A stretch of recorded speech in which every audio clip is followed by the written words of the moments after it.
আমি অলন্তিকা বিশ্বাস আর আপনারা দেখছেন স্বাধীন টিভি বাংলা।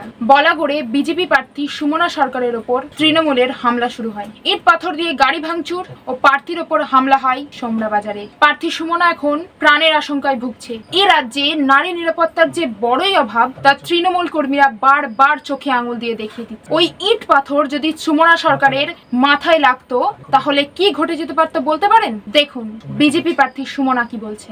আমরা আমাদের মতো করে যখন বেরিয়ে আসি তখন আমার কনভয় আমার এই সঙ্গে এই গাড়িটা ছিল, এই গাড়িটার মধ্যে আমার প্রাণনাশের আশঙ্কা। সত্যি কথা বলতে আমাকে এইভাবে আমার গাড়িতে ইট মেরে আমি একজন মহিলা প্রার্থী। দেখুন আমার সত্যি খারাপ লাগছে। বলাগড়ে যে এরকম ঘটনা ঘটতে পারে আমার কখনো এরকম জানা ছিল না, যে বলাগড়ের মাটিতে এরকম কখনো আজ পর্যন্ত কোনোদিন এরকম কোনো ঘটনা ঘটেনি। কিন্তু আজকে আমার সত্যি খারাপ লাগছে যে বলাগড়ে এরকম ঘটনা ঘটছে। আমি সত্যি দুঃখিত।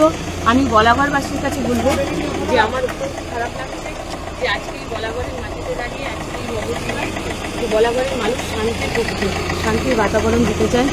এখন দেখা যাক সুমনা সরকার কে। এক সময়ের তৃণমূল নেত্রী, আজ বলাগড়ের বিজেপি প্রার্থী।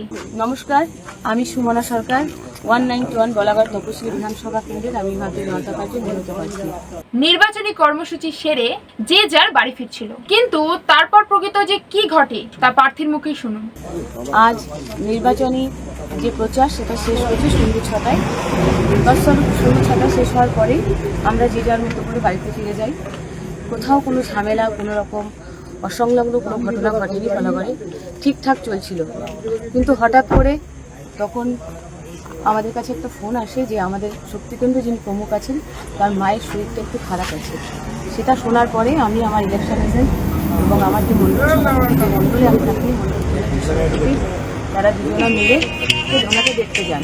তৃণমূলের কিছু নেতাকর্মী বিজেপির মণ্ডল সভাপতি ও কর্মকর্তাদের ঘিরে রাখে। তারপর তৃণমূলের যারা দুষ্কৃতী আছেন, সম্রাট, একদম যারা নামকরা দুষ্কৃতী, যারা মাটি বাড়ি সমস্ত কিছুর সঙ্গে যুক্ত, সেই তারা তখন সেখানে গিয়ে হুজ্জুতি করে এবং মণ্ডল সভাপতি ইলেকশন এজেন্টকে ঘিরে রাখে।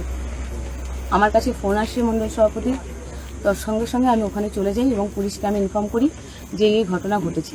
বিজেপি প্রার্থী ঘটনাস্থলে উপস্থিত হলে তৃণমূলের এক যুবনেতা অভিযোগ করে যে সুমনা সরকারের গাড়িতে টাকা আছে, সে টাকা বিলোচ্ছে। সুমনা সরকার এই অভিযোগকে নস্যাৎ করে পুলিশকে বলেন আমার গাড়ি সার্চ করা হোক। পুলিশ গাড়ি সার্চ করে এবং গাড়ির মধ্যে কোনো কিছুই পাওয়া যায় না। শুনুন প্রার্থী কি বলছে। আমি যাওয়ার পরে তৃণমূলের একজন আছেন, ওই যুবা নেতা নাকি অঞ্চলের, ওই অঞ্চল আঞ্চলিক দলের অঞ্চল নেতা, সে আর কি তখন বলতে থাকে যে দেখুন প্রার্থী এসে টাকা বিলাতে। আমি সাথে সাথে পুলিশকে রিকোয়েস্ট করি যে আপনাদের যে গাড়ি সার্চ করার যে প্রসেস আছে আপনারা তাকে ইনফর্ম করুন, তারা এসে আমাদের এই গাড়িগুলোকে সার্চ করুন। তারা আমাদের গাড়িগুলোকে সার্চ করে, আমাদের গাড়ির মধ্যে কোনো কিছু পাওয়া যায়নি। তারা রীতিমতো ভিডিও করেছে, ফুটেজ করেছে, দেখতে পেয়েছেন গাড়ির মধ্যে কোনো কিছু পাওয়া যায়নি। গাড়ি সার্চ করার পর সিআরপিএফ এই ঝামেলা মিটিয়ে দেয়। তারপর মিথ্যে বদনাম দিচ্ছে। তারপরে যাই হোক সিআরপিএফ এসে খবর পেয়ে সিআরপিএফ আসে, তারা সেই ঝামেলাটাকে মিটিয়ে দেয়। বিজেপি প্রার্থী সুমনা সরকার পুলিশ প্রশাসনের কাছে আবেদন করেন যেন বলাগড়বাসী নিরাপদ থাকেন। আমি জানি না তৃণমূল কংগ্রেসের যারা আজকে ঘটনাটা ঘটালেন তারা কি চাইছেন। আমি আশা রাখবো যে আগামী দিন এইরকম কোনো অসংলগ্ন কোনো ঘটনা যেন বলাগড়ের মাটিতে না ঘটে। তার কারণ আমরা ভারতীয় জনতা পার্টি শান্তির পক্ষে, আর আমি একজন মহিলা। আমি চাইবই আমার বলাগড়বাসী যেন সুরক্ষিত থাকে, কিন্তু আমি নিজেকেই সুরক্ষিত রাখতে পারছি না কিছু তৃণমূলের সম্রাট 2 নম্বর অঞ্চলের কিছু দুষ্কৃতীদের জন্য। তারা কন্টিনিউ আমাকে নানানভাবে অ্যাটাক করার চেষ্টা করছে।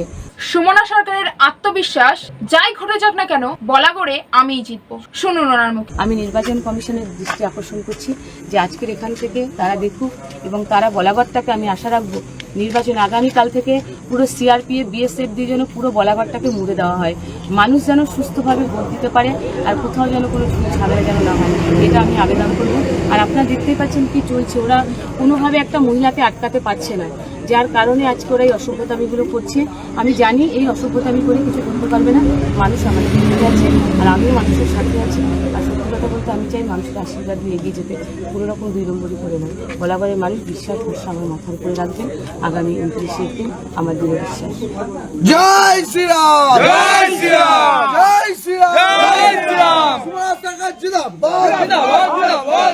সুমনা সরকার জিন্দাবাদ। এই ঘটনা ঘটিয়ে বিজেপি প্রার্থী সুমনা সরকারকে ভোটে জেতার পথ আরো সুগম করে দিল। আপনারা কি মনে করেন? সুমনা সরকারের উপর হামলা কি তৃণমূলকে ব্যাকফুটে ফেলে দিল?